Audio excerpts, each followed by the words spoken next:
Thrilled our fans throughout the postseason with a great performance. Gwynn and Chris are ready to go. First pitch, she swings, hits it in the air, deep down the right field line. This one way back, gonna go! A birthday blast for number 30 on his 30th. A 3-run homer to put the Padres ahead in the top of the 9th inning.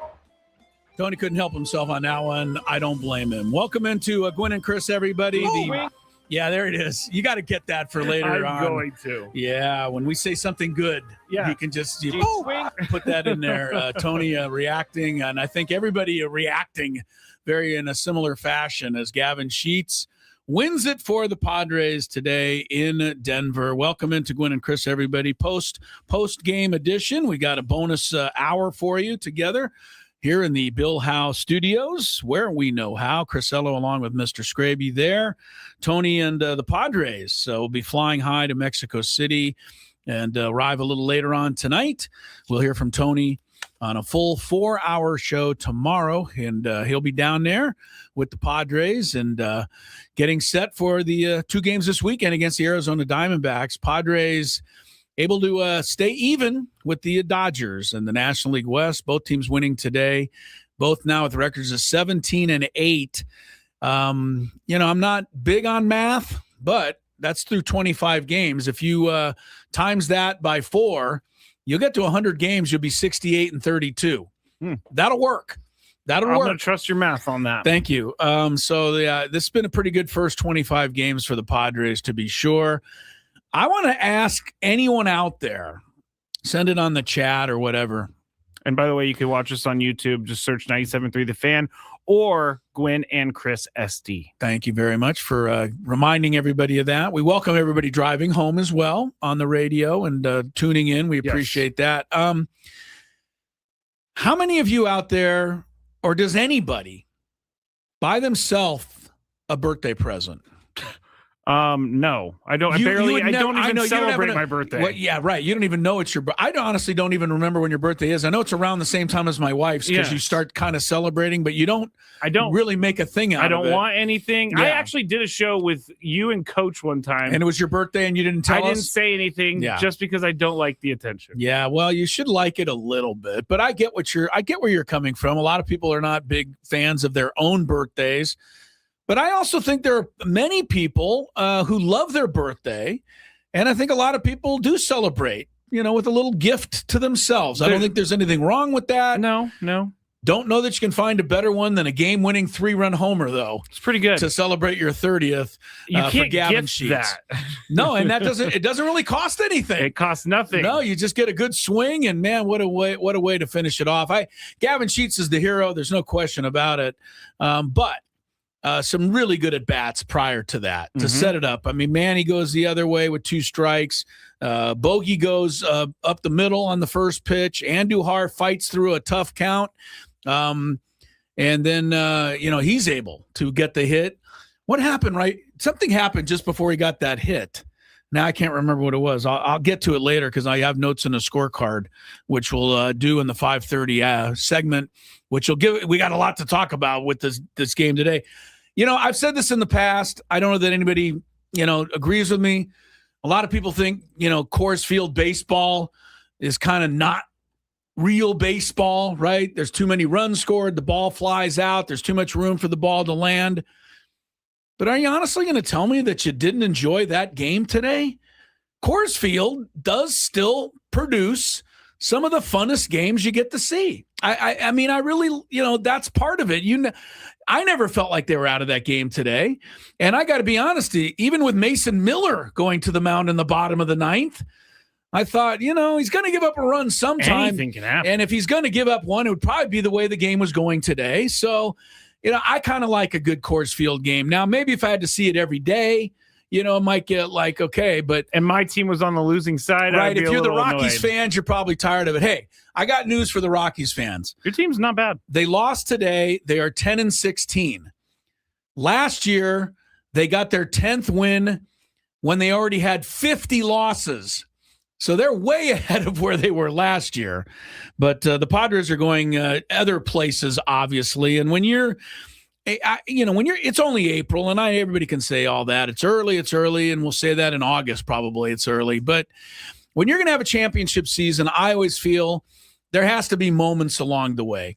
And this is the second now 5-run ninth inning rally they've had to win a game. Twice in 25 games, they have scored 5 in the ninth to win.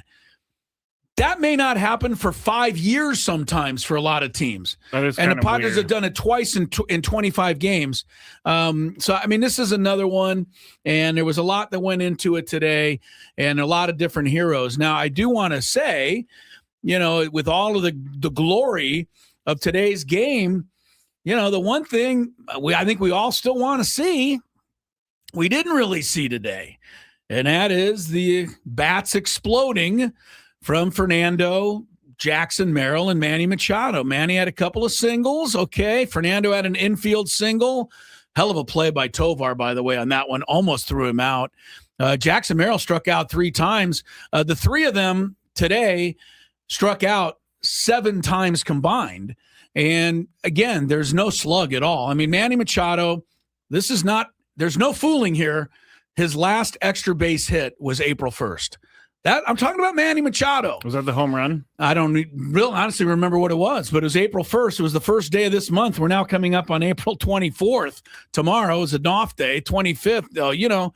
We're coming up on a whole month. Fernando's got 4 extra base hits the whole season. Can the Padres keep winning with their 3 big guys all, far below what they're used to being? I don't know. The answer, I mean, maybe, but I don't think so. I'll be honest with you. I don't think so. They're doing it now. But if Fernando stays 293 slug, Manny's 293 slug, Jackson, because he has a couple of home runs, but, 368, but overall he's hitting 211. I don't know how those 3 guys can continue to do pretty much nothing and you continue to sail along in first place. I really don't. And I'm enjoying this ride. And it is also a huge, testament to, again, the pieces. You guys are going to think that I'm trying to, kiss up to AJ. I'm not. But the pieces he's put in around these guys, they're all delivering. Laureano keeps delivering. Sheets keeps delivering. On and on you go with the bullpen people who contributed today again to win a ball game. The Mason Miller trade doesn't even need to be mentioned. But no.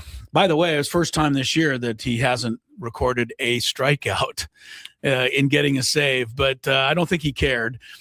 More guys are making contact. We're going to need you to get that. It's under looking control. bad. Yeah, he's starting to lose his edge. A little bit. Guys are starting to swing at the 104-mile-an-hour Yes. pitch. Did you see the one that was it Troy Johnson squared up in the 9th inning? Yes. I think he flared it off the handle of his bat over there for a hit. But, look, this is a great win. And I think you got to, these to me, I know everybody says turn the page. You lose a hard game, you turn the page. Okay. I think when you win a great game, I think you wait a little bit before you turn the page. There's nothing wrong with feeling great about winning a game like that. Yeah, you should feel great about winning a game like that. I think so. I legitimately, I was watching the game with Sam on our big screen back here in the performance studio, and when Sheets hit the home run. Don't tell anybody what you truly said.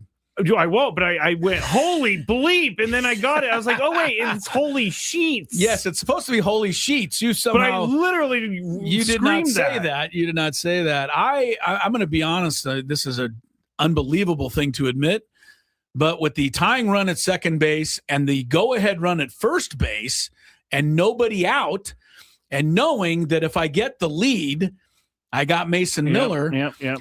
For a half second before I realized it was Sheets in the batter's box, I thought maybe a bunt would be a good play here. Oh, who did you think was in the batter's box? Well, I didn't really look. I was thinking, gotcha. Okay, you got first and second, nobody out, maybe a bunt here. Move the guys over. Move them over and then get the runs in. But by the time I was done with that, Sheets had it, the ball sitting in the stands. So good for him. Great. I can't be happier for a guy.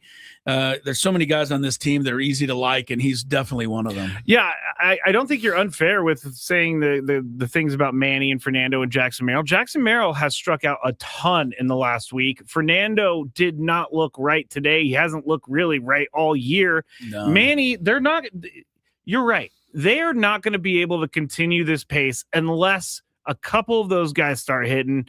I would even say if just one started, I don't even think that's enough. I'll take one right now. I will take one, but these guys have to start producing. We had a lot long talk, and the morning we had the roundtable today, and thanks. I heard you did a really great job. I thought I did, but I appreciate you hearing that. Kyle Glazer was our guest guy on the panel today, and between he and Woodsy and Braden and Sammy was there too, but. There's a lot of talk about Manny and Fernando and Merrill. And, the thing we keep going to with Fernando is he's got a .667 rate of hitting the ball hard. That is true. Which is higher than anybody in baseball. That is true, yes. Okay, that's all well and good. And you say to yourself, well, the ball's got to start falling in. But it also tells me that he's hitting the ball that hard, but he's not getting it up in the air. Because if he was hitting it that hard and getting it up in the air, guess where it'd go? Over the fence.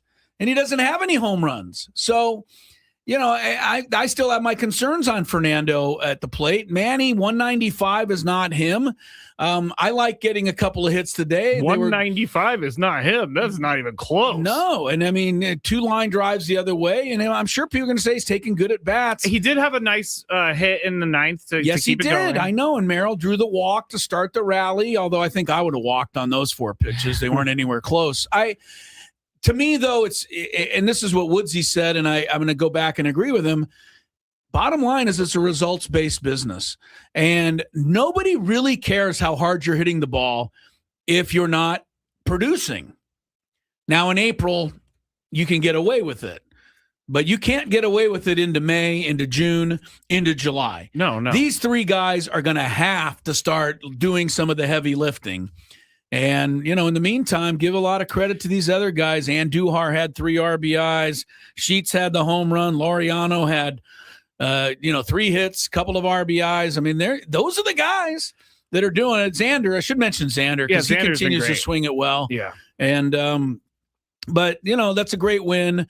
And the Padres move on at 17-8. The Diamondbacks lost today, so they will be 3 games back when that series starts. The Padres and Dodgers being tied for the lead. The Dodgers got a 1-hitter today from Tyler Glasnow. And remember Tanner Scott?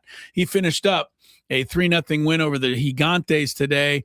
But kudos to Logan Webb and to the Gigantes today. They retaliated to Dalton Rushing today for his mouthing off about the injured Young-Hoo Lee the other day. Lee's lying on the ground, apparently injured. Dalton Rushing, after tagging him out, walks back to the dugout, turns his back to look at the player, hurt on the ground, turns back towards his dugout and says, bleep him. Yep. Well, everybody saw it. And I guarantee you Logan Webb saw it. Oh, he did. He's a veteran, and he's not going to allow that to go by. He's also whoa, that was quicker than I thought. But yes, you're right. And he drilled him right in the hip. And I will tell you, to me, that's a professional hit by pitch. He didn't throw at his head. He didn't try to, put him in the hospital. You throw right at the guy's hip, they'll dance back and it'll leave a mark. Believe me. Oh, yeah. So Dave Roberts was all upset afterwards. That's well and good. I get defending your player, but Dave Roberts knows the game well enough. He ought to know that was coming. Yeah, Dave Roberts has been around too long to think that the other team wouldn't feel some type of way about Dalton Rushing's behavior. Why doesn't Dave Roberts tell his player to act with a little bit more class? Just a little class, that's all. You don't even have to say, hey, you don't even have to help the guy up. No, just if you don't want to. Just don't say the bleep him. But don't bleep him as you're walking off the field. Good on Logan Webb. The Giants did take 2 out of 3, so it wasn't a total loss for Dodger haters. Gwynn and Chris were underway. The NFL draft is also coming up. Big show. Stick around. Something to talk about.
3-2. The pitch on the way. And Bogart swings, hits it in the air, deep down the left field line. Moniak back to the corner. This one, gonna go! A home run for Xander Bogaerts. His 4th of the year. A solo shot here in the 5th inning. And once again, a 2-run game. And 4 home runs is tied for the team lead. Welcome back to Gwynn and Chris. 5 o'clock, kicking things off here. We'll be till 7 this evening as we have a little post-game show. Chris Ello along with Matt Skraby. And broadcasting from the Bill House Studios, where we know how. Before I say this next sentence, I have to tell you that draft coverage on 97.3 The Fan is presented nationally by Liberty Mutual Insurance. Only pay for what you need. Now, let's give it a little bit of time before you're about to say what you're about to say. Okay, we're good now. Go ahead, say what you're about to say. Did Fernando Mendoza actually get drafted? He looks to be giving I thought you were saying something. I thought you were going to talk about how much you dislike the draft. So I wanted to put a little buffer between the sponsor and your dislike of the draft. Yeah, I think I've said enough about how much I dislike it. All right, I'm sorry for jumping in then. No, that's fine. I've said enough. I don't dislike it. That's not correct. I think it's just the most overrated sports event in this, world of sports of ours every single year. And if you want proof of that, it looks like there's about 8 million people in Pittsburgh at the draft. There's a lot. I mean, it is incredible. And Roger Goodell just walked out with the terrible towel, and so that's getting a nice response from the Pittsburgh people there. The Pittsburghers. The Pittsburghers. Yeah, Mendoza will be the first pick. The Raiders are on the clock. We will keep you up to date a little bit with what's happening in the draft. We'll also keep you up to date with the NBA playoff game. The New York Knickerbockers in Atlanta tonight. Knicks, after letting game 1 just get away at the end, they're letting this one get away at the beginning. Atlanta leads over New York right now, late second quarter, 55-38. Hawks trying to take a 2-1 lead in that series. I'm happy for Adam. At least one Adam's of his pretty teams. fired up about his Hawks. I guess the Braves are pretty good. He won Georgia national championships. That's true. I have no need to wish Adam good when it comes to his teams. Okay. They've won plenty of stuff here. Fair enough. I mean, he cried bloody murder when his basketball team lost in the first round. Remember, they got beat by 60 points. So what? They got killed. Georgia's won plenty of stuff. They have. And the Hawks are leading here. The Braves did win today, so they have the best record in baseball, still a half game ahead of the Padres and the Dodgers. If you just tuned in, Padres did win a thriller today. Bogart's home run helped get them back in the game there. And then a 5-run 9th-inning rally capped by Gavin Sheets' towering 3-run home run, 10-8 the final in Denver today. Just a couple of other quick notes on the NBA playoffs. Good news for the Lakers fans. Austin Reeves upgraded to questionable for game 3 of their series. So they might be getting him back a little sooner rather than later. The other note in the end, there's a couple of them. Jalen Williams has a grade 1 strain hamstring. Week to week. He's the second best player. Week to week. Yeah, I mean, week to week, it's a long time now. That's what I'm saying. Oklahoma City, I'm sure, is going to be able to get past Phoenix. But if Jalen Williams can't play in the next series, whether it be the Lakers or if Houston rallies, that's going to be a big challenge for OKC. Meanwhile, the Phoenix players, Devin Booker and the villain, Dylan the Villain, they were a little upset with the officiating last night. And they're just singing a familiar chorus right now.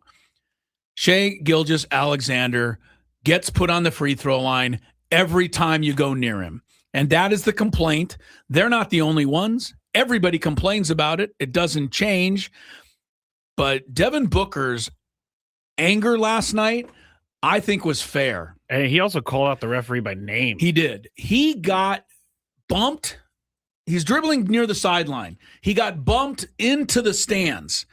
It wasn't egregious, but it was a foul, and he lost his balance, and he kind of went into the stands. As he was about to almost land in the stands, he just flipped the ball to the side because he needed both hands, I think, to brace himself, right, where he might fall. If you watch this play, he just flips the ball to the side. Well, the ball happened to hit one of the OKC players standing there.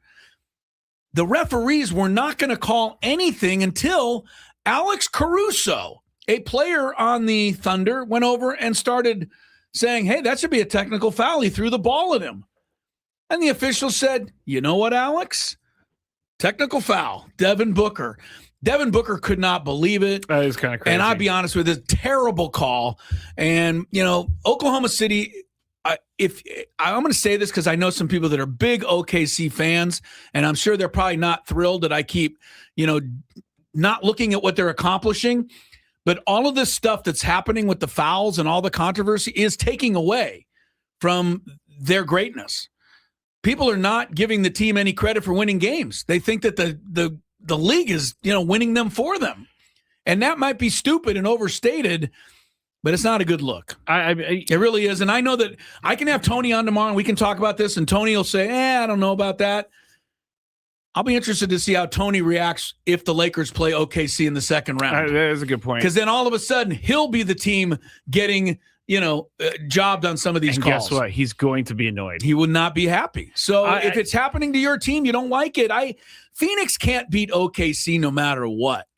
But at least give them a fair shake. I've watched this play 100 million times trying to figure out what Devin Booker did. He didn't do anything. But my question is, with all of the replay stuff and all the time they waste all the time on replay stuff, why couldn't they just go back and look at it again? Yes. Why didn't see that he was just saving the ball from going out of bounds? He was trying to save the ball and, make sure he had a chance to brace himself if he needed to. It was a really bad call.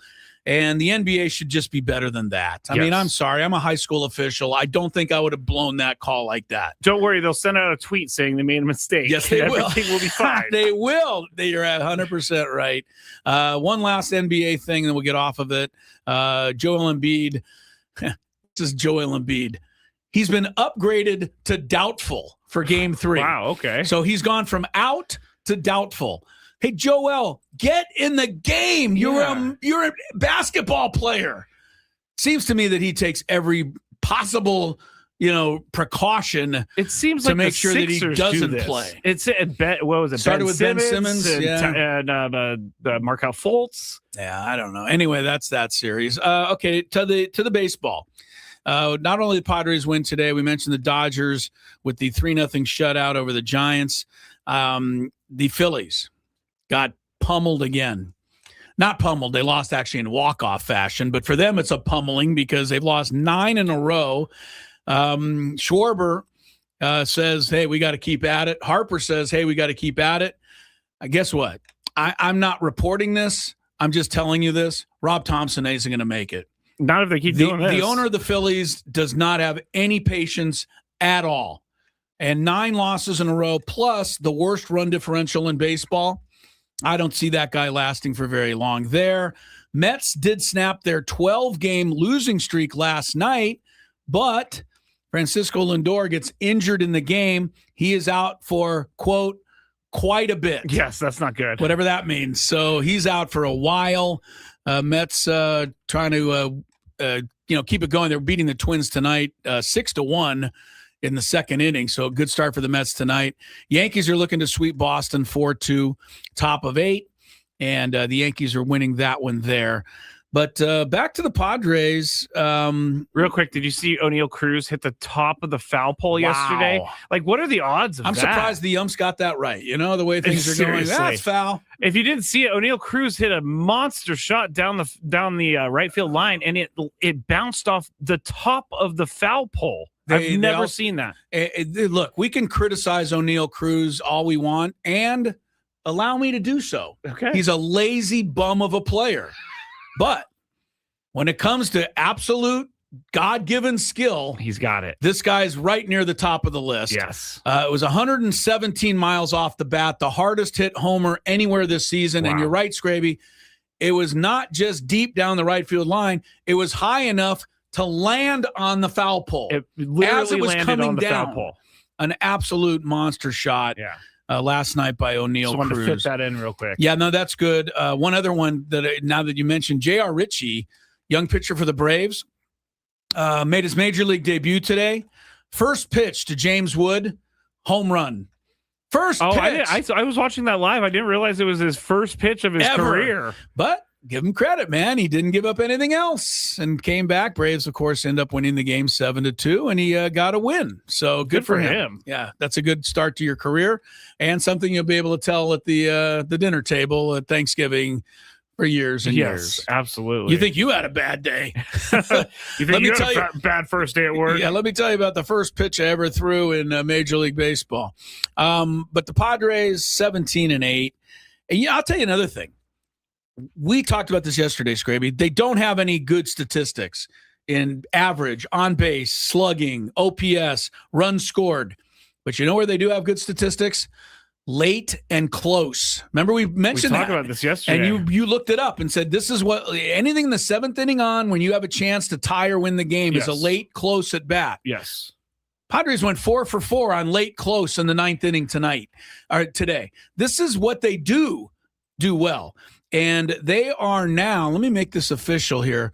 The Padres are now outscoring the opposition by 20 runs from the seventh inning on. Just the seventh, eighth, and ninth inning. They're plus 20. I think the Braves are plus 17.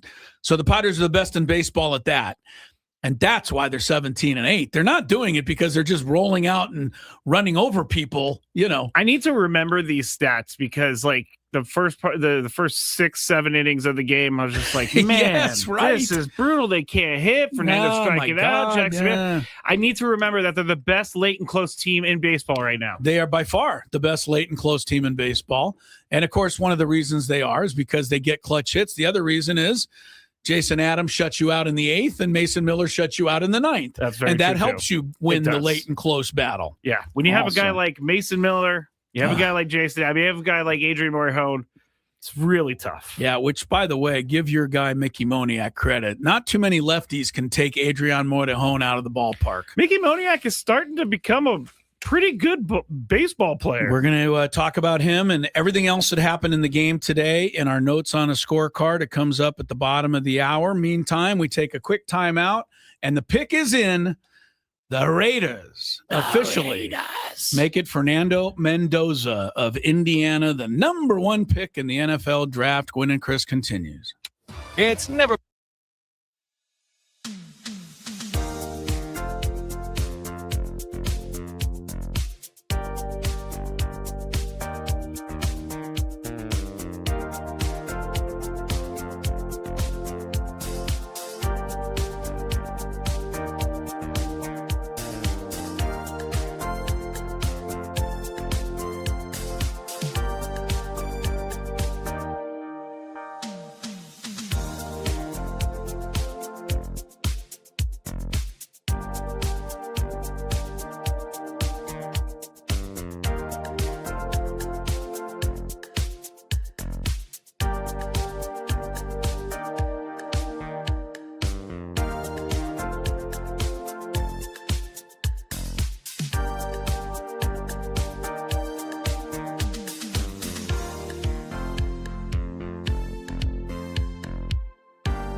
What's your take on just people in general?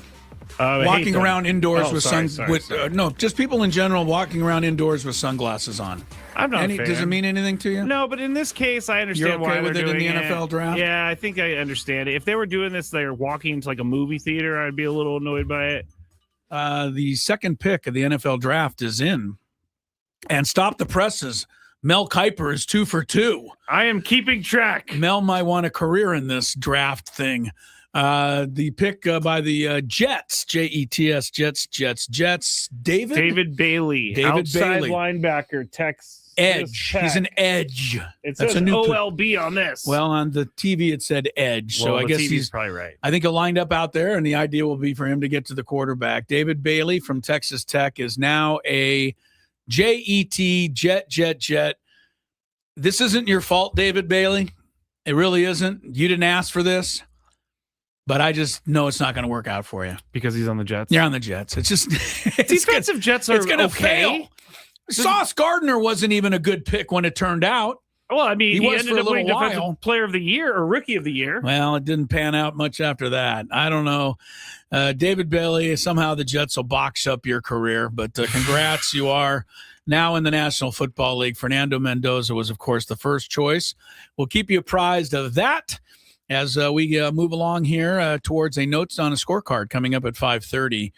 After the Padres' 10-8 win today over the Rocks, Marinaccio got the victory. Oh, good for him. And Victor Vodnik, hello. That'll put a crimp in your old ERA. Yeah, that's not good. Yeah. I mean, great for us. I loved watching the meltdown. It was not great. We don't care. But I don't know why you don't get somebody throwing a lot sooner than they did. It seemed like there was an opportunity for that. Number one. Number two, they finally got a guy up in the bullpen. Yeah. And it was a lefty, Bernardino. Yep. Who better to bring him in against than Gavin Sheets? Yeah. But they didn't. And you then think this is maybe a little bit of a rookie manager mistake? Well, he's not a rookie, right? He managed last year, but this is a mistake. You can't just make mistakes like that in the big leagues. You got a lefty. The whole reason you have him is to, come in because your closer's struggling. Have him come in and face Gavin Sheets. Yeah. They didn't, and game over. So, to me, that's on the manager a little bit, but, I don't care. Right? Padres move on. They get the win, and 17-8 is a hell of a good start to the season. That is for sure. I will take that. Next up, German Marquez to the mound. A little nervous about this one. Well, he doesn't have a lot of room for error, right? No It's a bandbox that they play in Mexico City, number one. Number two, all due respect to German Marquez, who's been, I would say, wouldn't you say he's been better than we thought he'd be?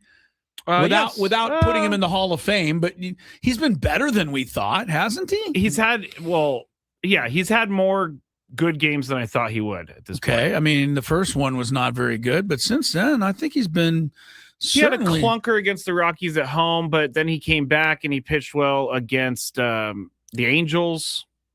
Yeah, he shut him out for 6 innings.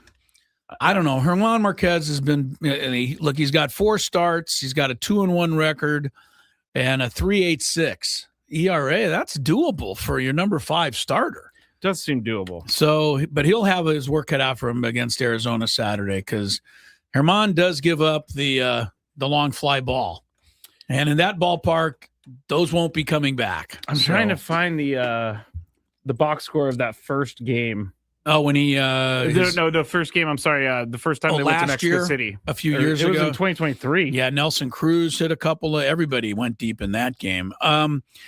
So it'll be Marquez, and I believe the Milkman is going to be pitching for the D-backs in that game on Saturday. The Padres will then get the Sunday game and the scheduled principles for that game. Principles. You know who used to use that word to discuss starting pitchers? Vin Scully. And if it's okay with him, it's good enough for me. Yeah, I can't make fun of that. No. Michael King will be the principal on Sunday. Ryan Nelson for the D-backs.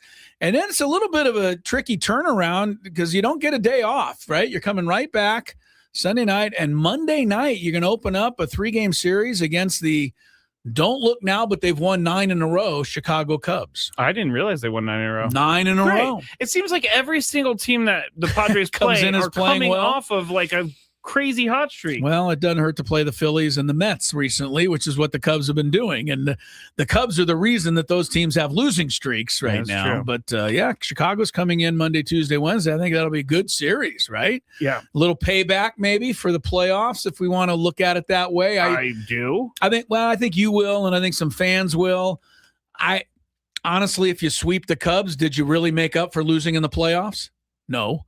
Yes, because we're making our way towards the playoffs this year. No, you did. That's like when teams say, well, in Super Bowl, the Eagles beat the Chiefs 40-3, but hey, in week 5, the Chiefs turned the favor and they didn't return anything. The Eagles still have the ring. The Chiefs have a win in week 5 the next year. Do you want to hear about this game? Back in 2023, who did they play? They played the Giants, yes, right? They played the Giants 16-11 in that first game. And who hit home runs? 6 home runs from the Padres, 5 from the Giants, but Fernando hit 1, Manny hit 2, Soto hit 1, Bogey hit 1, and Nelson Cruz hit 1. Yeah. Nelson Cruz went 5 for 6 in this game. That's about all the hits he had while he was here. You know who won this game? Tom Cosgrove. Oh, the winning pitcher. Yeah, and the guy who got the save. Saw him yesterday go 8 innings. Nick Martinez. Oh, Nick Martinez had a good game yesterday for Tampa Bay. I think that's where he is now. These guys move around so much. He went 8 innings yesterday. Yeah. All right, so Padres get the 2 on the weekend. Tomorrow's an off day. We'll have a full 4-hour show. And Saturday, for game 1 of the series, we must remind you that Skraby and I are going to be out there from 2:30 to 4:30 at Mavericks Beach Club.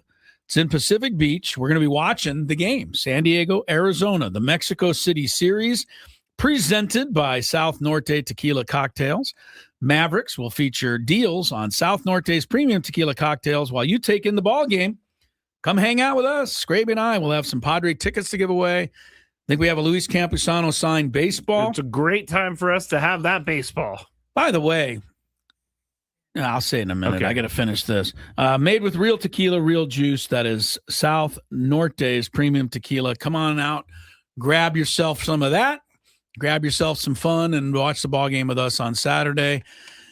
Not as much of a complaint because they won the game, but Campusano didn't earn his way into the lineup today after last night.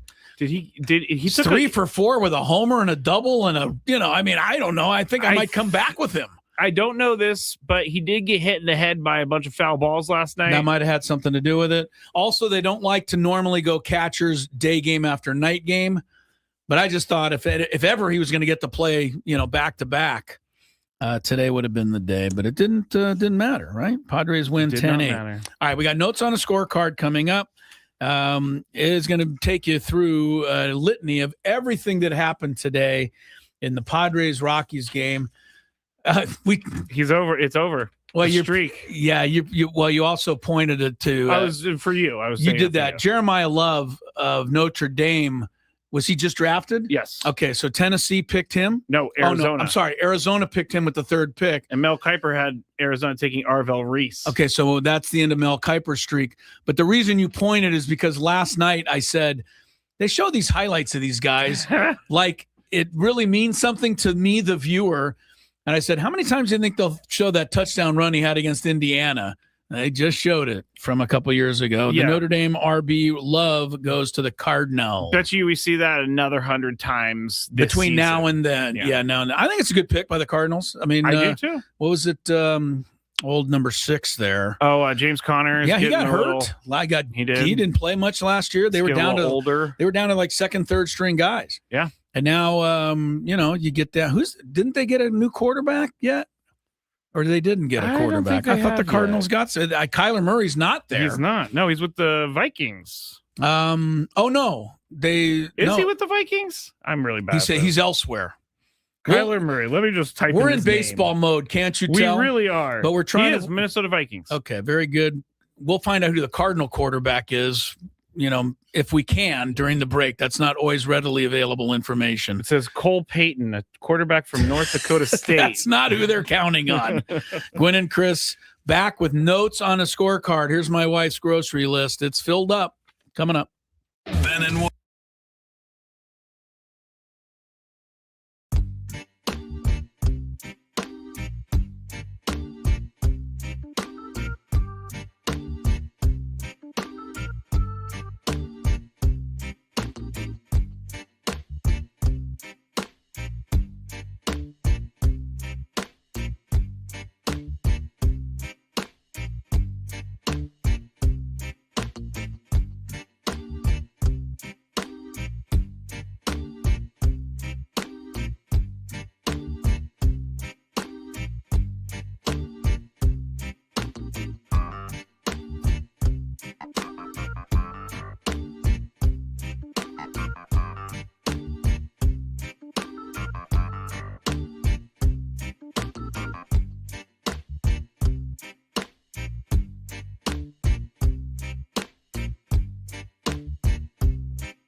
I'm always excited to do notes on a scorecard, but especially after a big win like the one today for the Padres, 10-8 over the Rocks.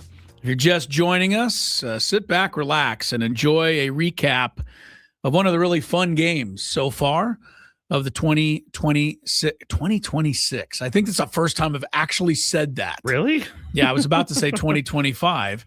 Had to move it up a notch. Did you ever think when you were a kid, 2025, I'm never going to get Skraby, you don't understand. When I was a kid, I thought of the year 2000, thinking, good point. I may not make that. I saw a post. I know I'm taking us off course, but I recently saw a post of someone very disappointed in his childhood because he thought everybody told him there were going to be flying cars everywhere, and we got no flying cars. Not yet. Well, tell him to go watch Dr. Brown and Dr. Brown. Yeah, Dr. Emmett Brown. Come on, Back to the Future. I've never heard anyone reference him as Dr. Brown. Dr. Emmett Brown. Doc Brown. Doc Brown. And doesn't change it much. Michael J. Fox says famously, do we have enough road? Doc Brown says, roads? Where we're going, we don't need roads. That's a great line. That's how the first Back to the Future ends, by the way. Oh. Let us go now. Do we have traffic or no? It's a weird day. I forget if we have traffic. We do not. Wait, hold on. Let me. We have a new traffic system. Actually, we do. We can go to traffic right now. Or I could just give it jamming up a little bit at the 5805 interchange and let's go to traffic. Slow go out there on the 8 East. Take your time. Thank you, Chris Ello. You're welcome. From the 855 Get Ross Traffic Center. Injured? Demand justice. Demand Jurowitz. 855GetRoss.com.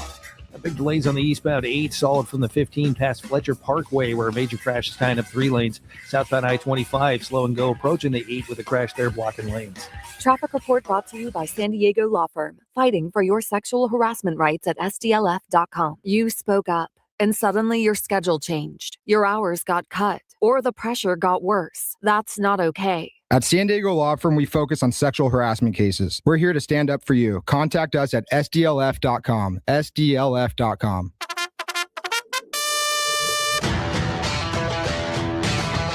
What did Chris like? What does Chris want to clean up? Observations written on a grocery list. Notes on a scorecard starts now. I got one of the great compliments of all time before the show today. What was that? Sam Levitt said he likes notes on a scorecard. He did. He even tried to read my notes on a scorecard. He wanted a preview of today's version. And you kicked him out. You said, listen at 5:40, sir. Darn right. First note on today's scorecard. I wrote down the curious case of Mickey Moniak. Okay. That's your guy. He opened the game with a home run. He would go on to hit another. And what happened? He's killing the Padres this year. But not just that. This guy had, in his first 3 seasons, after he's the number 1 overall pick, first 3 seasons in the major leagues, he hit 4 home runs. I think he hit that many this week. I mean, something got into Mickey Moniak a couple of years ago, and thank goodness for him it did. Because, he would have been one of the great flops of all time on draft day. We're talking flops. Yeah. Instead, he's made himself really a dangerous hitter. And, you take a home run off of Morejon, a lefty, that's doing something. Your guy's really done it, and we can't make fun of you anymore for him. Thank you. Thank you, Mickey, for allowing me to say your name proudly. Yeah. He was drafted in 2016, so it's taken him 10 years to get to this Pretty level. much, yeah. Which Tony said something to me. We were talking about Mickey Moniak the other day, and he was like, sometimes it takes guys 10 years to realize their talent. Some guys it takes 10, and Mickey Moniak does seem to have done so. Right after that, Ezekiel Tovar came up, and old Waldron threw him a knuckleball about 10 feet outside on the first pitch, and Tovar wailed at it. Yep. Tovar swings at the first pitch every time. I swear you could throw it into the stands, and he would swing at it. Why anybody ever comes anywhere near the plate on a first pitch to Ezekiel Tovar is beyond me. This will come up again later in today's notes on a scorecard. Maria says that Charlie Blackmon or Mickey Moniak is the next Charlie Blackmon. No, I hope not, Maria, because you know what? Moniak's been doing it to other teams this year. Yeah. He's having a really nice year. Padres take a 2-1 lead in the second inning, and Duhar slams one down the left field line, and lo and behold, it stayed fair. I thought that was going to hook. I think he felt it was going to hook. Landed at the bottom of the fence. Best play on that, though, Xander Bogaerts on first base. Took off running. A lot of guys will kind of, jog to second. Is it fair? Is it foul? I don't know. No, you run. As soon as you see it's not going to be caught, it is now not your job to decide whether it's fair or foul. Once you see it's not going to be caught, you run. And he scored easily from first base on that play. A lot of guys would not have scored on that from first base. Good baseball from Xander Bogaerts. But then I got to ding this. And I hate to ding my own guy. But you got Oops, sorry. Sorry. No. Go ahead. You got Andujar at second now with nobody out. What does Ty France have to do? Hit the ball to the right side. He doesn't. He grounds to short. What happened to the next guy? Fermin, one hopper up the middle. Would have been an easy base hit. Would have given the Padres a 3-1 lead. Instead, they didn't score that inning. Those are the kind of thing. Ty France, come on, man. We got to have those. Into the bottom of the second we go. And I thought Fernando had a tough day out there in right field, especially for a guy that is a platinum glove winner. Yeah. Okay, if you were just a normal everyday right fielder, I probably wouldn't make note of it. But you're Fernando. You're supposed to be not just the gold glove winner. You're supposed to be the best guy in baseball. And, in the first inning, the ball bounced by him. I didn't even mention that because that was just a tough hop. I'm not going to call him out for that. But in the second inning, McCarthy hits a ground ball up the middle. It's a base hit. Well, Fernando runs after it like it's a base hit. And he kind of eases over, picks it up. McCarthy's fast. He goes for second. He makes it. I can't stand stuff like that. I know that you're cool. I know that you're Fernando. I know that you're the best in the game and you got all of the hardware. How can you allow a guy to take advantage of you like that? I mean, show some pride in your own effort. I don't understand what happened there either. And I'm sorry to rip on Fernando, on the day they win the game, et cetera. But that stuff bugs me. These are the things that will lose them games in the future. It bugs me. Next guy, Julian, seeing eye single. Before the inning's over, they got 4 hits. They got a walk. They got a 5-2 lead. Waldron looks like they got to get him out of there. And we'll talk a little bit more about Waldron in a minute. But, Fernando play bothered me, man. It really does. Top of 3, Tovar booted a ground ball. Yeah. Gave the Padres a big chance. First and second, nobody out. Jackson Merrill down 5-2. Sacrifices? Okay. I didn't get it. Okay. I didn't get it. I'm sitting there with Sam watching the game. Jackson Merrill does a sacrifice. I'm like, what is he doing? And Sam's like, it's a good baseball play. It's not a good baseball play when you're down 3 runs. I didn't get it either. You only have 20 outs left to you. You need to make up 3 runs, and you're one of the best hitters on the team. Now, we've seen Jackson bunt before, later in the game. Yeah. Key spot. Yeah. And I have commended him for it.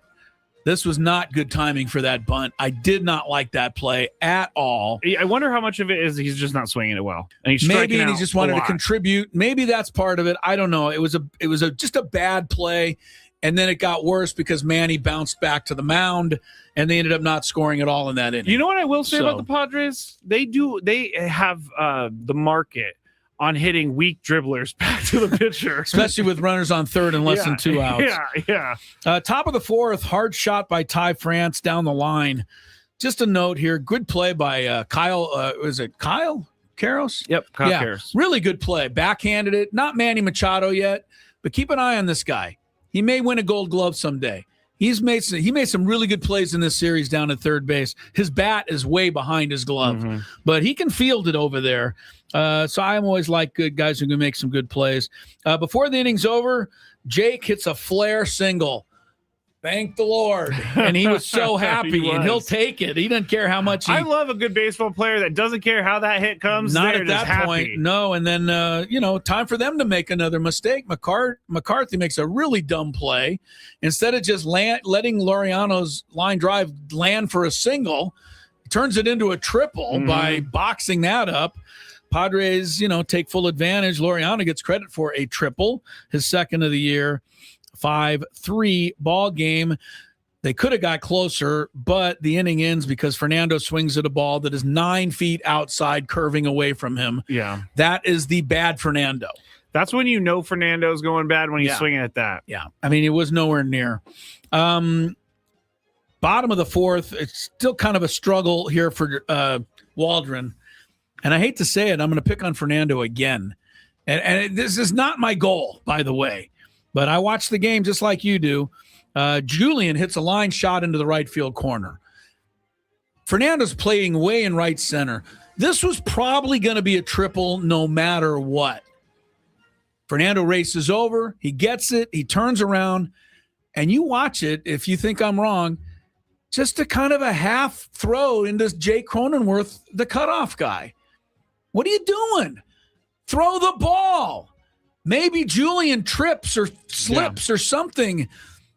I don't understand this. I'm Mr. Cool, and he's going to make it anyway, so I'll just lob it. Jake ended up dropping it before he could turn and throw it anyway. Those are plays that bug me. And I know it's the new age. These guys make billions of dollars, and they're too cool for you to tell. I know. Yeah. I don't think that excuses you from. I don't from either. That. Gun the ball in there to Jake. Make a good, strong throw there. If something happens to the runner, Jake maybe can throw him out at third. But Fernando bothered me with some of those things today. Fernando, so I don't like it. There seems to be two versions. There's the version that is in the game, that makes great plays, that does everything right, that extends steals bases is what I was trying to say. Yeah. And then there's the Fernando like today where it just seems like he's disinterested. It seems like he's not all there. I didn't get those two plays as two. And I'll tell you one thing. You could look at both plays and not notice a lack of hustle. But I looked at both plays, and I saw a lack of hustle. And after that, even though it happened against us, Tyler Freeman, perfect safety squeeze. Perfect. Yes. It could not have been better. He didn't show it too soon. The ball came right down the middle, dropped the bunt down. The guy walked in. That was great baseball execution. Give him some credit there. 6-3 Colorado. Xander's home run made it 6-4 in the fifth. Thing that stuck out there was that he was an inside fastball at 95, and he pulled it down the line. He did. Xander's bat has been quicker this year. I don't know good. what the bat speed is. I don't look at all that analytics stuff.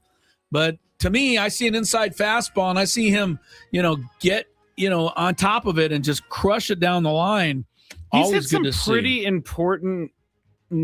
It doesn't seem that important during the game, but he's having a pretty important home runs. He's having a good year this year. Bottom of the fifth, the Rocks go in order, and that's it for Waldron.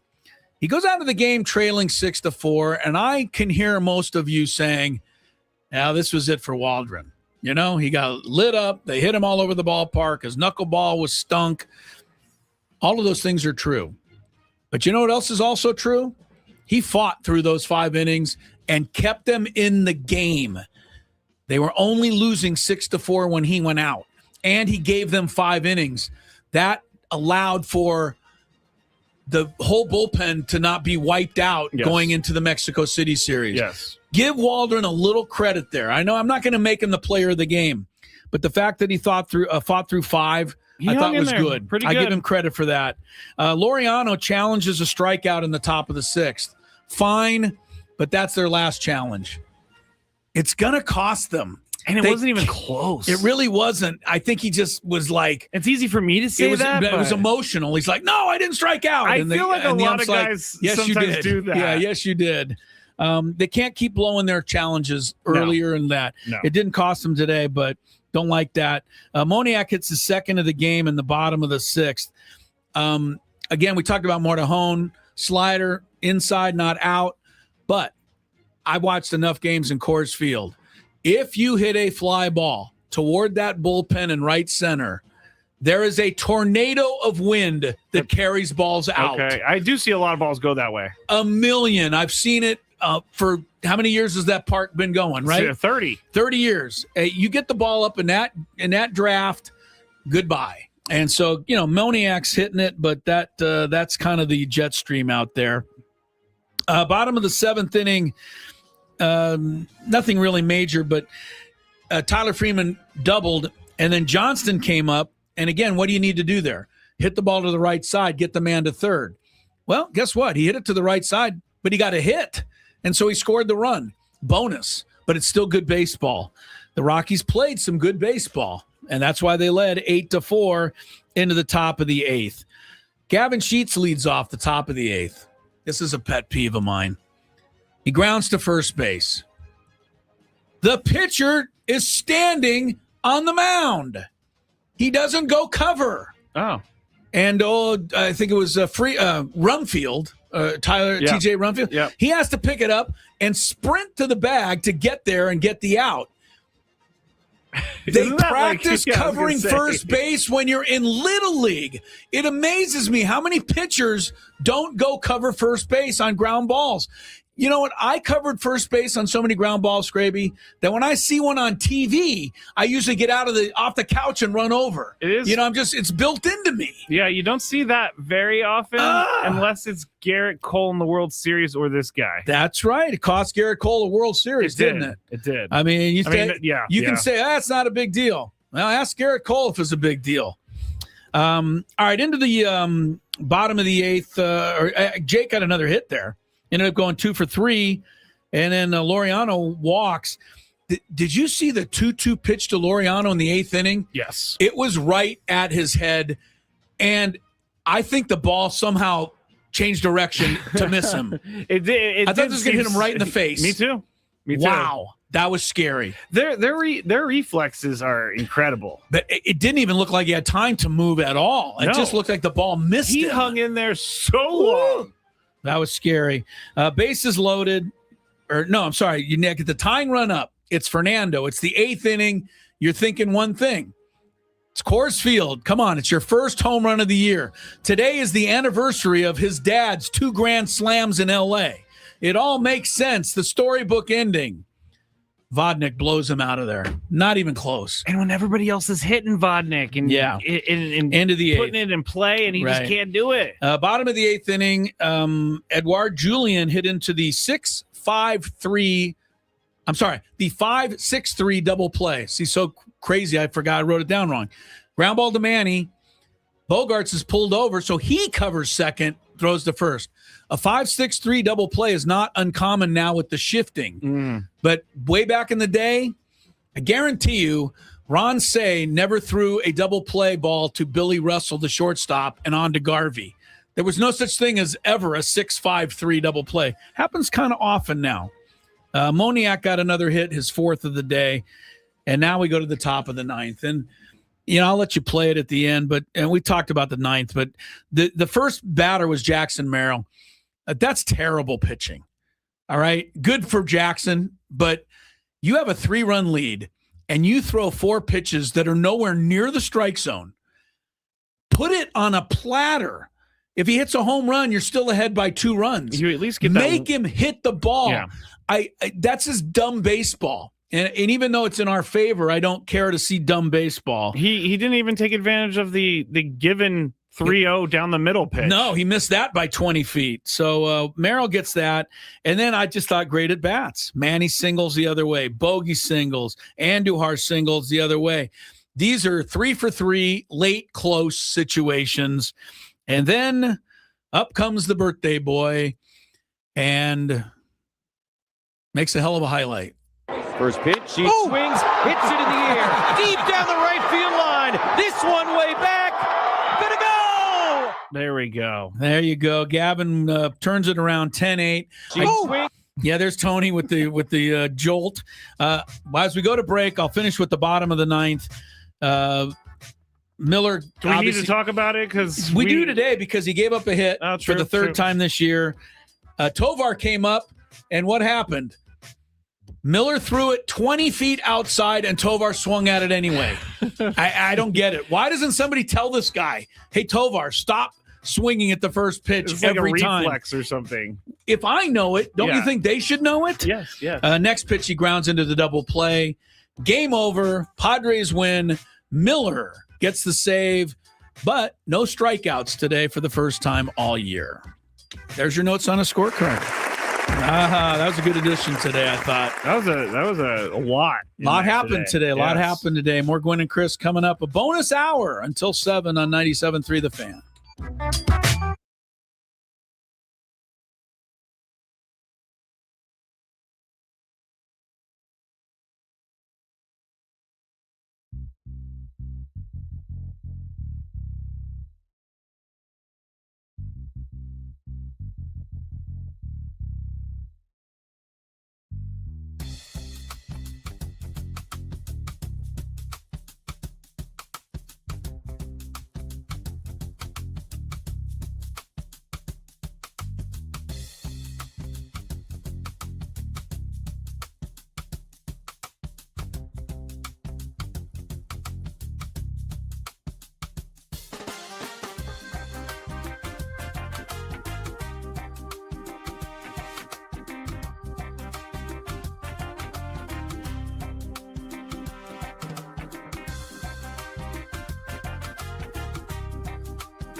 on 97.3 The Fan. Hello and welcome into the Skraby Show for April 23rd, 2026. Quite you're honestly, going to go ahead and take it, huh? I didn't know that my open was happening, so that happened. The Chronicles. The Chronicles. I'm yes. hijacking the Chronicles. You do. The people on the chat call it the Skrello Show. Yes, when we have a little crossover after a day game, post-game show. So Correct.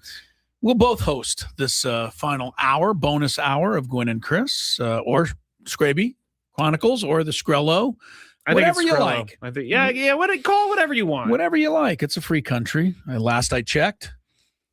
I know I hate to say it, but it's something you better say. You might have changed in the interim. Yes, that's true. The NFL draft is indeed going, and they're through 8 picks already, so they've been moving on pretty quickly here. They still got to get through 32 in 3 hours. I mean, they've done 8 picks in 1 hour. So they're on a 4-hour pace, judging by my math skills. Fernando Mendoza indeed was first to the Raiders, and I give him credit. The NFL, evidently, you told me that Peyton Manning tried to convince him to come to Pittsburgh for the draft. Good on him. He said, you know what? I want to be with my guys, my people. And he had a big thing at his house, a watch party, and his parents, and right there on the couch with him. That's how he wanted to enjoy this moment. Yeah, his mom's also sick. Why take it away from him, man? I don't understand people that are criticizing him for making a choice that's his choice. I think he should be able to celebrate it exactly like he wants to, and good on him for doing it. David Bailey, edge rusher from Texas Tech, went to the Jets. Already, people expecting that to be a bust. Not because of David Bailey, because of the Jets. Jeremiah Love, running back, Notre Dame, goes to the Cardinals. Both Skraby and I, in our unofficial opinion, like that one. Yes. Carnell Tate, wide receiver, number 4, to the Titans from Ohio State. Now, Ohio State has some great wide receivers, right? Smith and Jigba and Marvin Harrison, all the rest of them. I just think that you leave Marvin Harrison out of that. Okay, but you know what I'm saying. Some big name guys have been from Ohio. Who's the other one? Egbuka? Yes. Right. Yes, so there's a lot of them. I still think that's a dumb pick at number 4 for the Titans. And I know that they're going to say, well, we need to get Cam Ward a weapon. You know what's more important? Keep him from getting killed back there. That's more important than getting him a weapon. Yeah, I agree. If he has time to throw, somebody will get open. But the Titans went for the shiny object. I've heard a lot of good things about linebacker Arvell Reese from Ohio State. The Giants get him at 5. He had been rumored maybe to be as high as 2. So maybe the Giants, luck out there. I still expect John Harbaugh to just fire his own general manager sooner rather than later. He does seem like he has that power. That's not going to work there. LSU cornerback Mansour Delani. Oh, this is who the Dolphins are supposed to take. Yeah, well, they're not going to take him now. He went to the Chiefs at number 6. That's a good pick for them. Yes, Chiefs are smart. See, I think cornerbacks win games. Wide receivers, to me, don't win games. Wide receivers make some plays, move the ball down the field, but a cornerback with the late pick wins the game. You cannot. That's kind of how I look at those things. Yeah, you can't. You can find wide receivers. You can't find great corners. I couldn't agree with you more. Sonny Styles, Ohio State. So 3 Ohio State guys in the first 7. And Ryan Day didn't win the national championship. Sonny Styles goes to Washington. Jordan Tyson, another wide receiver, Arizona State. He goes to the Saints at 8. Again, I'm going to just say too early for a wide receiver, but the Saints are getting a weapon for the kid there who played at the end last year and was Shuck. He was my fantasy starter in the championship game. I can't remember his name. I know. Spencer Fano, offensive tackle from Utah, goes to the Browns at 9. That was picked, just came in. Next up, Giants. Then the disaster that is the Dolphins. So you're up to date on the draft. Padres win 10-8, thriller over the Rockies. I hope you enjoyed our notes on a scorecard today, taking us through that ball game. But, a great win, some great at-bats in that 9th inning ahead of Sheets' game-winning home run. And the Padres are 17-8, and they're headed to Mexico for their efforts. Congratulations, you win a 2-day stay in Mexico City. Second prize is 4 days in Mexico City, as the old joke goes. But they'll be there on Saturday and Sunday to take on Arizona. They'll have an off day tomorrow. Tony will be with us a full 4-hour show tomorrow from the Bill House Studios here, where we know how. And I should update just real quick because some people might want to know. And if you don't want to know the NBA score, just go la la la la la real quick. Is that how it works? Or you just turn the sound down for 5 seconds. End of 3 quarters. Atlanta 88, Knicks 80. A little closer. Knicks have come back a little in that game. All right. Yes. Were you going to go? I'm sorry. I was. No. I thought this was an open segment, so I'm going to jump in with this Dalton rushing thing because I'm learning a lot more over here. Okay. Yeah. Well, let's tell everybody again what go happened earlier so that we'll get them caught up on it. Dalton rushing started it all in our minds. Yes. And everybody's minds by walking off the field after tagging out an injured giant outfielder, Jung-Hoo Lee, right? So he tries to score, rushing tags him out, and Lee kind of twists up a little bit. He's hurt. He's lying on the ground. Slow to get up. Rushing gets up, starts walking off the field toward the Dodger dugout, looks back over his shoulder, sees him sitting there, still probably maybe injured, but at least not getting up. And then the camera catches Dalton rushing saying, bleep him. Mm-hmm. And it was not the nicest of bleeps either. So it was not. And I just thought it was, really bad sportsmanship, behavior, everything you'd ever want.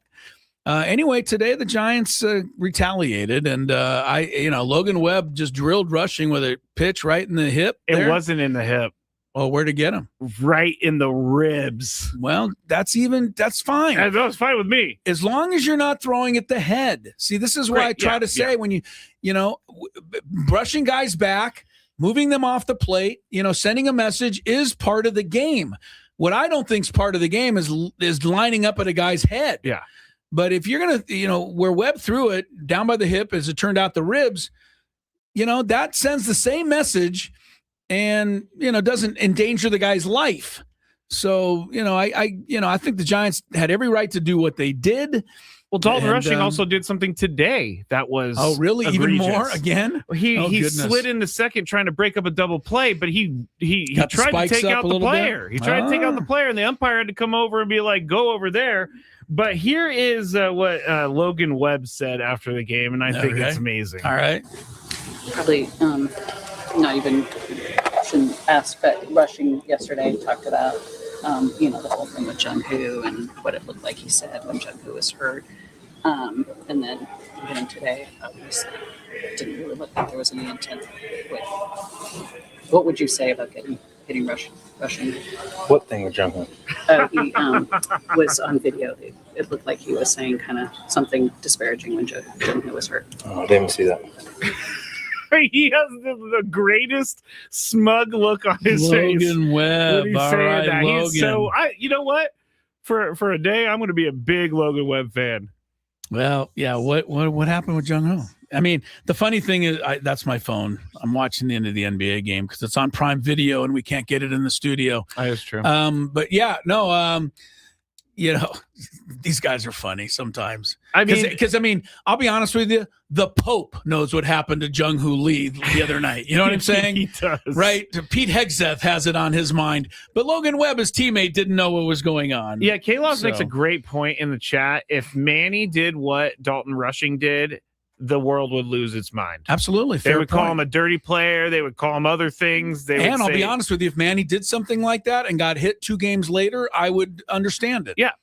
But I don't think Manny would, and I don't think very many players would do something that I just think is classless.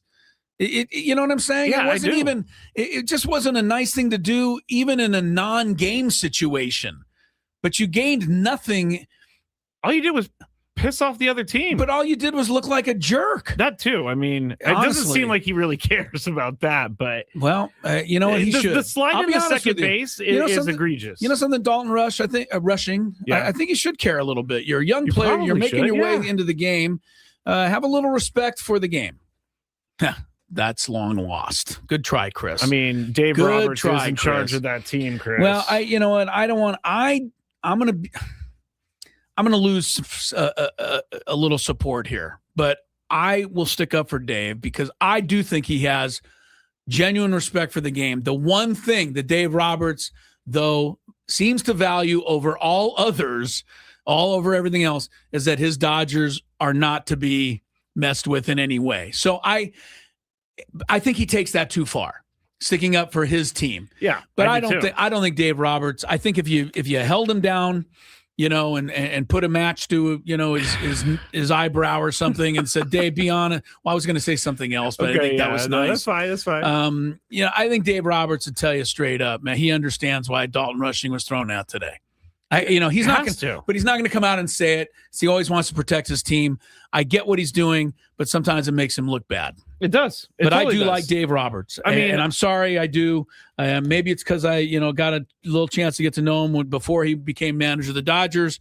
But I think he's a guy that legitimately respects the game. It's not his fault that the Dodgers spend all that money. All his job is to try to get the most of them. And frankly, he's done a pretty good job. I know the Dodgers should win it every year, but that's probably not realistic. Do we want to hear what Dave Roberts? Well, after I defended him, sure. Let's hear what dumb thing he said. No. Actually, you know what? I'm not mad at this statement. All right. When you think about the right fielders that played here and played it well, that's not the one I wanted. Why is that not playing the right? Anyway, he said they asked him if it was intentional that Logan Webb hit Dalton Rushing, and Dave Roberts said it probably was. Webby's an old school guy and he's protecting his teammates. And then they go on to say Webb on the pitch, just a fastball inside, which I love. So Dave Roberts kind of does understand it. That's exactly what he said. Yeah, he's a gamer. He's protecting his team. Fair enough. Luis Ariz thinks the Dalton Rushing slide was dirty and said so after the game. You got to stick up. I don't think you got to, but I think it's important to stick up for your teammates. Remember the Padre game a couple weeks ago against the Mariners. They hit Manny right in the back. And the next inning, Jason Adam went out and threw one and caught a piece Didn't they hit Fernando?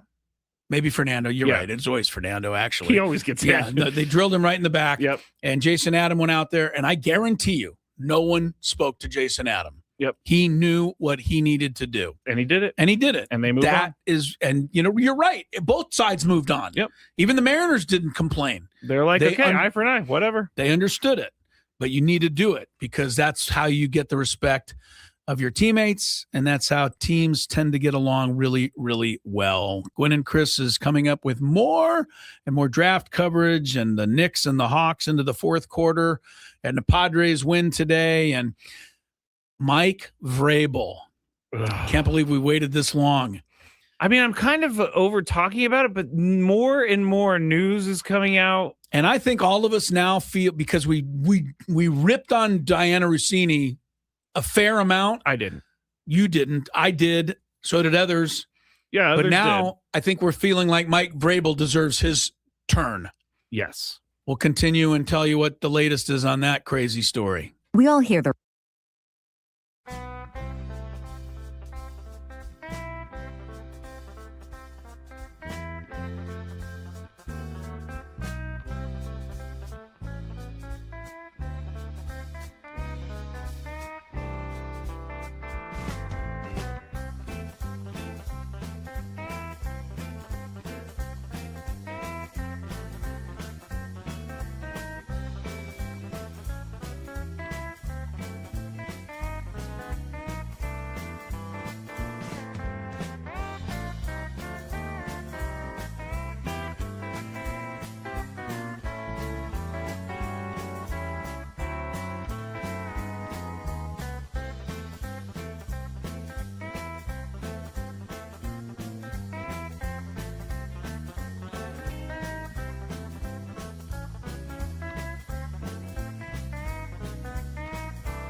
Oh, that's it. Super Bowl. Book our trip. Dolphins. What is this? They're on Super Bowl 60. I think with this pick here by the Dolphins, it just got announced in the NFL draft. Maybe Super Bowl 68 can get ready. No, 61. You think he's going to turn them into winners that quickly? Considering I've never heard of him. Yeah. He's a tackle, he's a tackle from Alabama, which means he's massive. Smart. I think that's smart. You're right. He could maybe be a bad player, but the Dolphins, I've said it how many times? You've wanted this for a long time. Right. Stay away from the shiny object. Give me some big, strong dudes. This guy was like, really? What do I got to do? Yeah, to get now they get a protector when I'm gone. Dolphins picking. Actually, before that, we're updating you on the draft as we do our post Padres show too. But on Gwynn and Chris, the update on the draft was the 10th pick where we left off. Giants had their second first-round pick, Francis Maigoa, and tackle from Miami University, the U. So the G-men got 2 picks in the top 10. Nothing wrong with that. The Dolphins swapped picks 11 and 12 with Dallas. Miami picked up a couple of extra 5th-rounders. Again, I believe smart for a team that needs everything. Get as many players as you can. But I like the Cowboys' choice from everything I've heard. Caleb Downs, safety, Ohio State, is all that. So he'll go to Dallas. And then Miami with the 12th pick just picked a guy named Caden Proctor, an offensive tackle. I'm just kidding. I have heard of him, and I think he's pretty. Oh, you have put him? Yes. Well, I can say one thing about him. Oh, look at him. He's crying. Good guy. I like that, man. Yeah, I'm not going to make – oh, man, he's balling, though. but that is really cool. He's worked his whole life for this, and you can tell it means something to him. It means a lot to him. Yeah, that is pretty cool, actually. That's your guy, Chris. Hey, save some of those tears to drip on the Vince Lombardi trophy, pal. Save a couple of tears for that. Good for him. 6'6", 352. Who says big men don't cry? 6'6", 350. You're right. Big men do cry. He's blocking out the sun as he comes out there on the stage. So 12th pick in the draft. All right, let's talk a little bit about Mike Vrabel. This whole thing has been such a mess. I will say one thing. What? I was telling Lori about this yesterday. I'm surprised she's not. She wasn't in on it. And what? She goes, is her story. I know. She goes, I haven't even seen the pictures. I go, what? What? You, of all people? I thought that they would send them directly to your inbox. I've seen them a nauseating amount of times. Me too. And I thought my wife would be all over this story. She didn't know, and she saw the pictures, and she said immediately, that woman's husband should leave her, and that guy's wife should leave him. Yeah. And I couldn't agree with her more. We talk about all the other things and what it means in the journalistic world. And I think we've been through that plenty, and picking on Diana Rossini. If I was her husband, it would be pretty damn difficult for me to hang around any longer. I wouldn't disagree. More pictures came out today of the two of them kissing at a bar 6 years ago. In 2020. Right. So this is not something that just popped into view one time. No. And then the story on the other side is Mike Vrabel.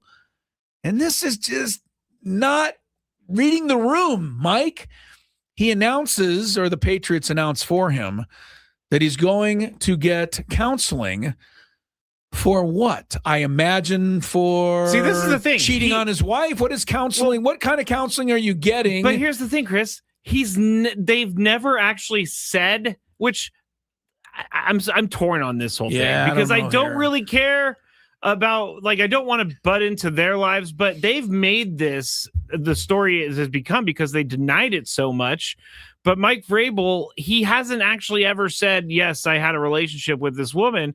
So but he's getting counseling for something. Yeah, what is it? I don't know. And for her, Diana Rossini, Mike Vrabel has completely shipped her away. Oh, he is totally. He wants nothing to do with her anymore. I thought you were going to say a word that rhymes with shipped, because he's shipped on her as well. Oh, yes. He really has. I mean, he's left her for, just I don't care about you.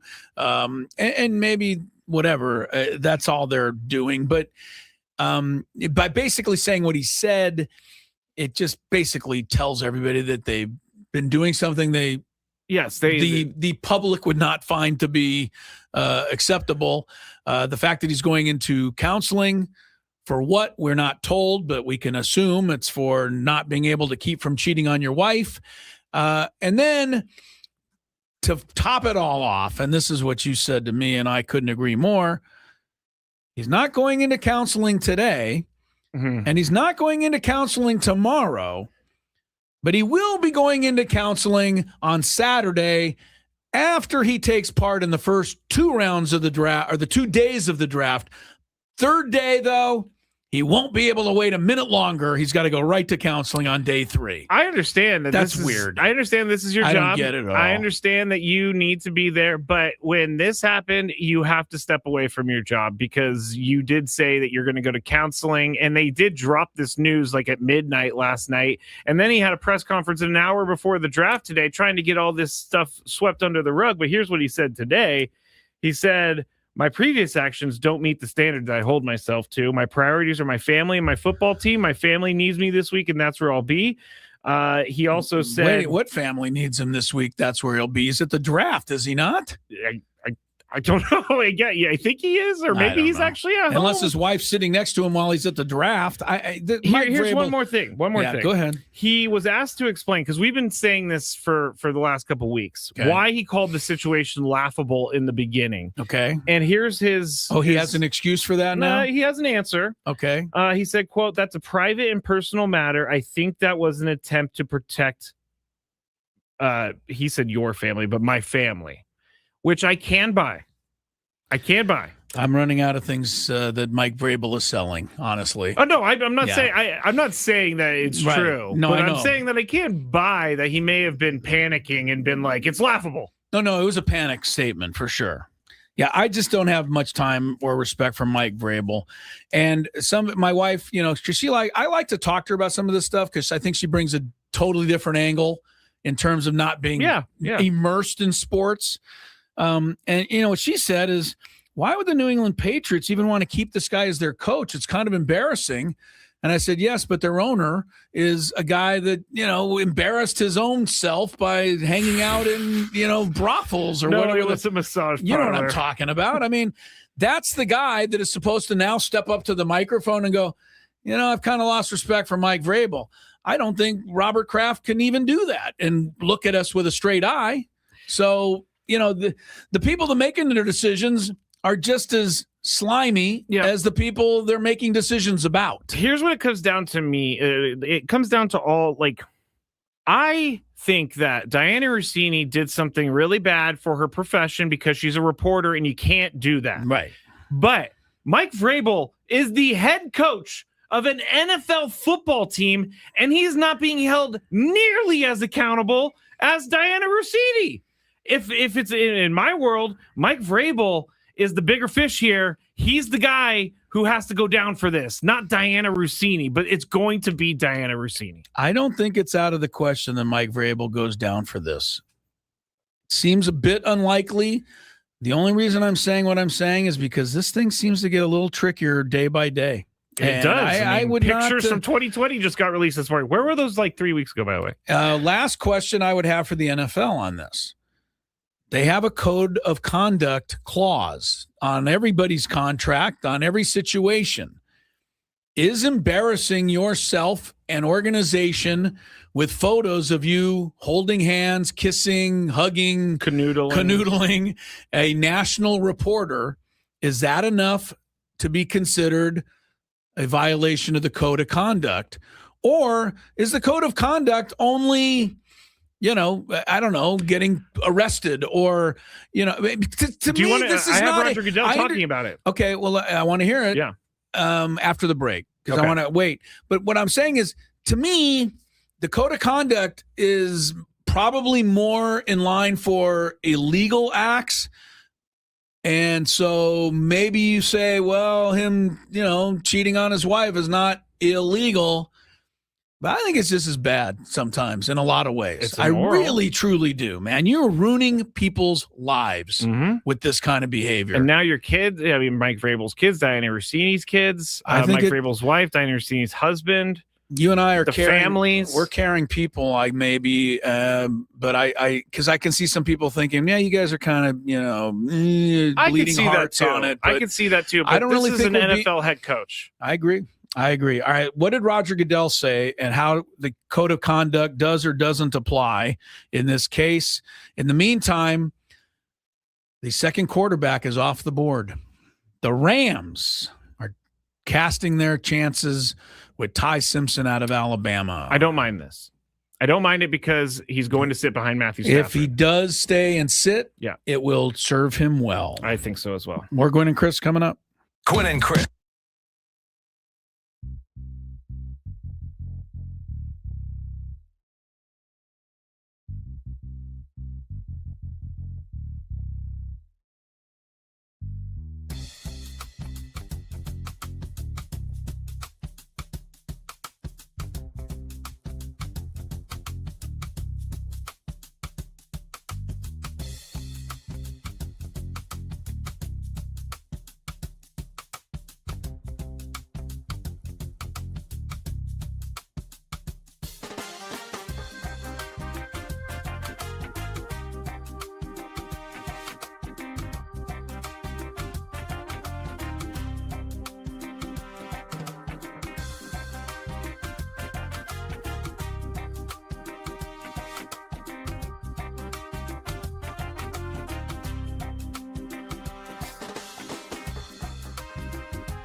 segment of our extra bonus hour from the Bill House Studios. We know how. Tony Gwynn Jr. will be with us a full 4 hours tomorrow on a Padre day off in Mexico City. Padres sailing into that day off after a 5-run ninth inning. Beat the Rocks today 10-8 at Coors Field. Gavin Sheets celebrating his 30th birthday with a 3-run go-ahead home run in the top of the ninth.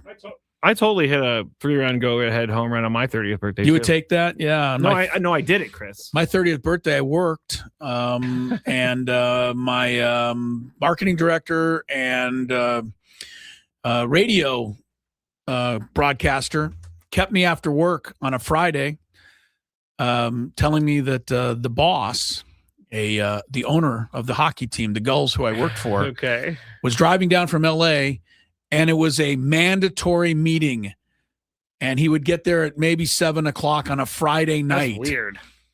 And I told my wife we were supposed to go to dinner. Oh, no. And I said, we are not going to be able to go to dinner because this guy, and the guy was a loose cannon, this owner. So it was. You maybe thought there was some firings happening? I was like, come on.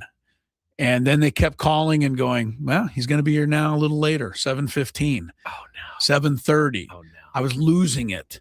This is my 30th birthday. I'm waiting for this guy. Finally, they go, he's changed his mind. He's not coming. I go, get out of here. I mean, lost it. Call my wife, go, I cannot believe this. She goes, what happened? I go, the guy canceled the meeting. I'm finally coming home, but can you believe I had to wait all this time?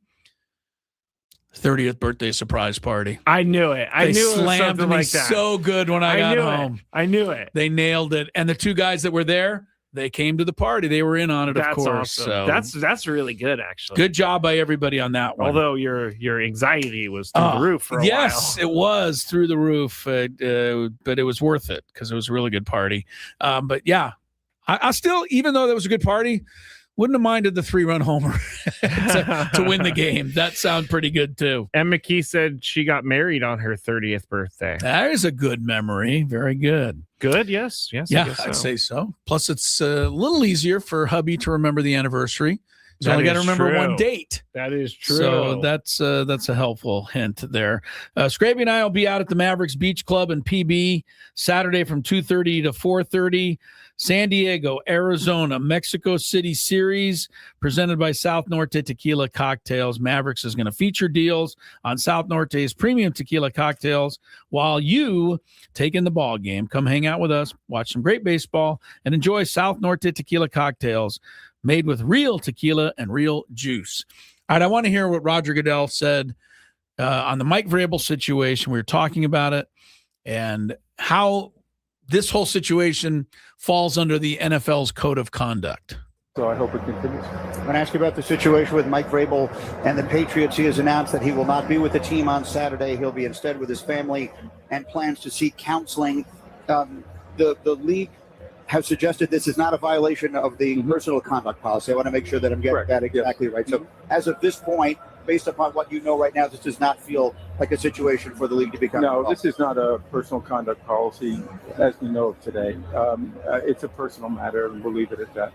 Is that the kind of thing that typically you would talk with the team about? The Patriots seem to be handling that. I think a lot of fans would wonder what, if any, role the NFL would have in something. I think the teams handle these matters when they're personal matters, and they have a lot more information that can benefit everyone involved. So Roger Goodell does not want to talk about this at all, Chris. Again, okay, but I just feel it's certainly not conducting yourself up to par. No. You're making your team look bad. You're making the quote-unquote shield look bad. I think you are.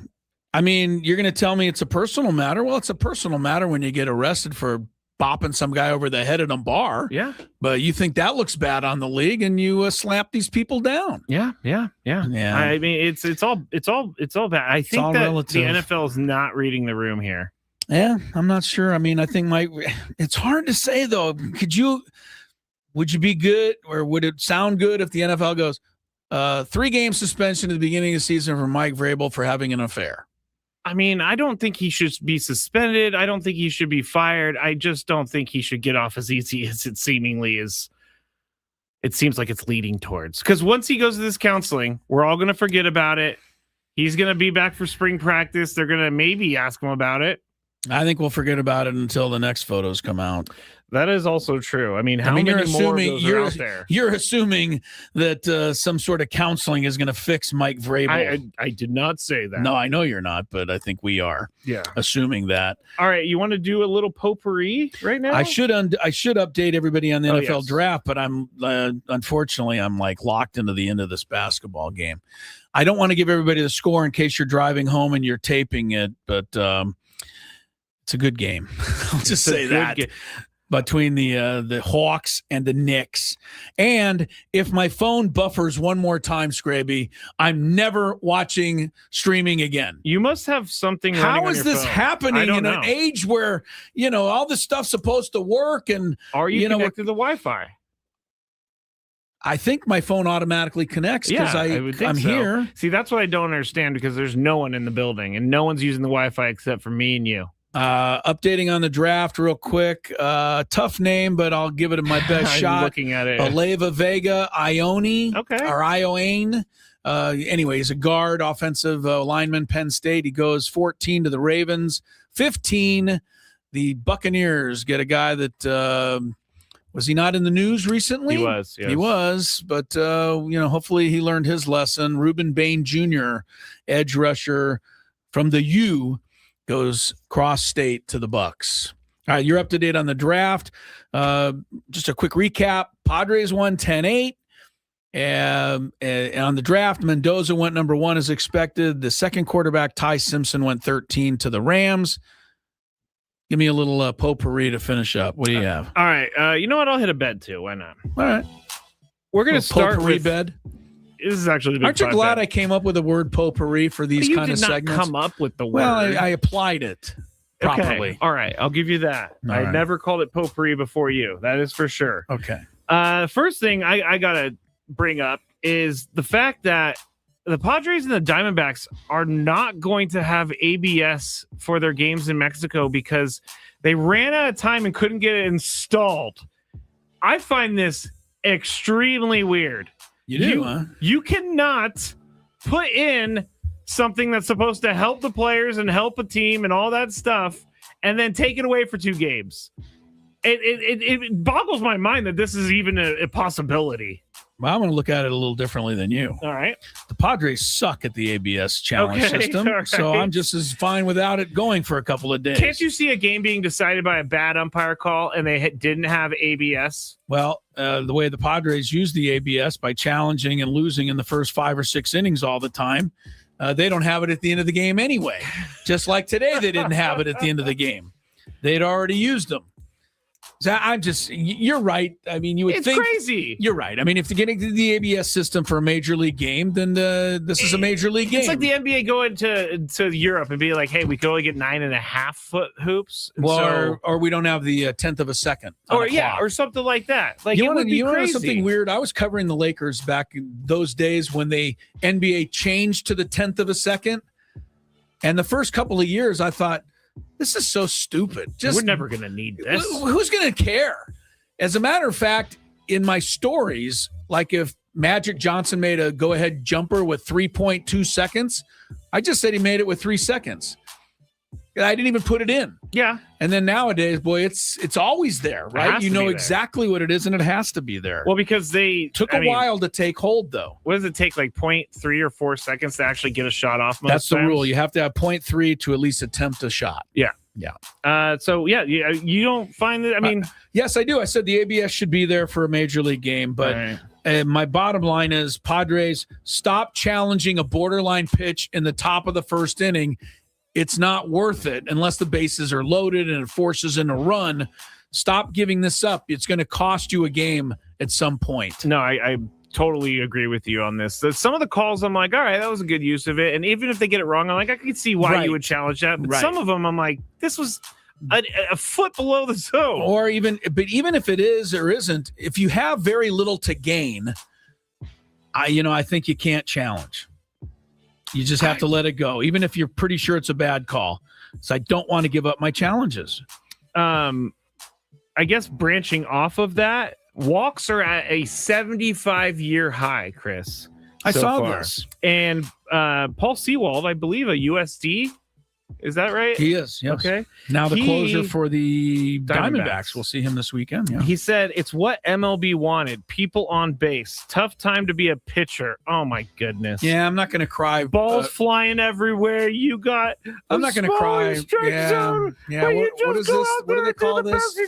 What do they call this, Skrabe? The world's smallest violin playing the world's saddest song. Yeah, you know what? You're making $80 million. Throw it over the plate. I don't know if he's making it, but pitchers have had the upper hand forever. I don't know if that's forever. And now all of a sudden your bad pitch that's being called a strike in the past is now actually being called the correct. I think a fair thing to bring up, and this is maybe overstating it.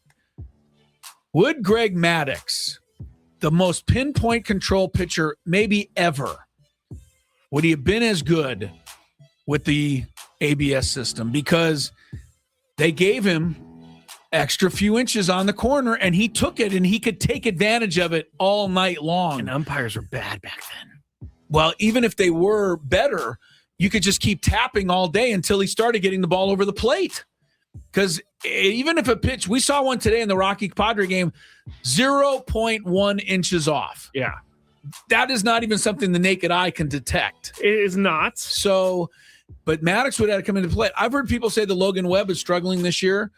And to a certain extent, he's 2-3 and whatever. But they said he's struggling because he normally gets an inordinate number of strike calls on pitches that are just off the plate because his ball moves so much. Yeah. Well, now those are not being called because of the challenge situation. So some guys are making adjustments. Maddux probably, I'm not going to say probably. Maddux was good enough. I'm sure he would have figured out a way to adjust to it. But he took full advantage of those extra 3 or 4 inches, and he would not get that now. See, I just can't feel bad for a pitcher because this is the rules of the game forever. Balls and strikes. Were you here the day Mark Grant? No, you weren't. Mark Grant was here a couple weeks ago. Yeah, tell me about that. No, he showed us a video of Levon on the roundtable. Yes, during the roundtable, but he said Levon Hernandez, look it up one day, or I don't think you can get it up for the stream right now, but Levon Hernandez in the NL Championship Series, I believe it's 1997, against the Braves, Eric Gregg was the home plate umpire. Levon Hernandez was throwing the ball 8 feet I've seen outside. This. Yeah. And Eric Gregg was going, strike, all day long. And Adam Klug still says he drives him crazy. And the thing I say to Adam Klug is, too bad, man. The Braves got more of those calls than anyone. They just didn't get it that day. It always is a little, what does Tony say? A little rich. A little rich for Brave fans to complain about not getting the outside corner because Maddux and Glavine went to the Hall of Fame on that pitch. So Brave fans, shut it. Yes, let's go to another story. I don't know why, but this World Cup is just bothering me. And there's a lot of people who want it to go away.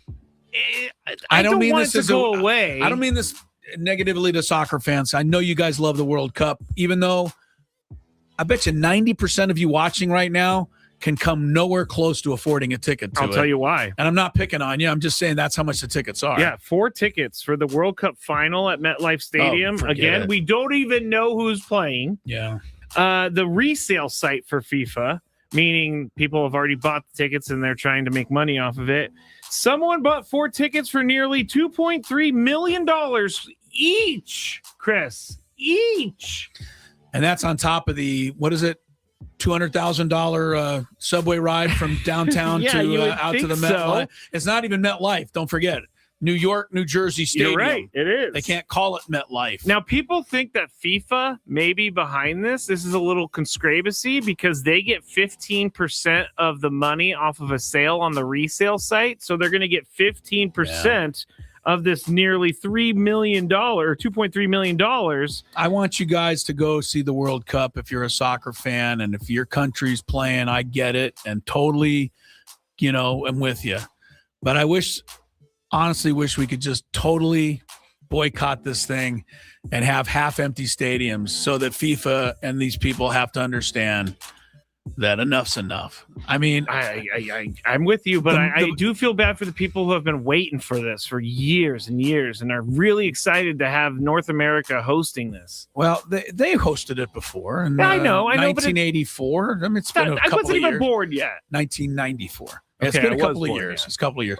But look, I don't even mind high prices as long as there's a few tickets that are semi-affordable for people, right? Yes, semi-affordable, not $2.3 million. Like, to me, a Laker ticket to sit on the floor is $7,000-8,000 a game. That's absurd.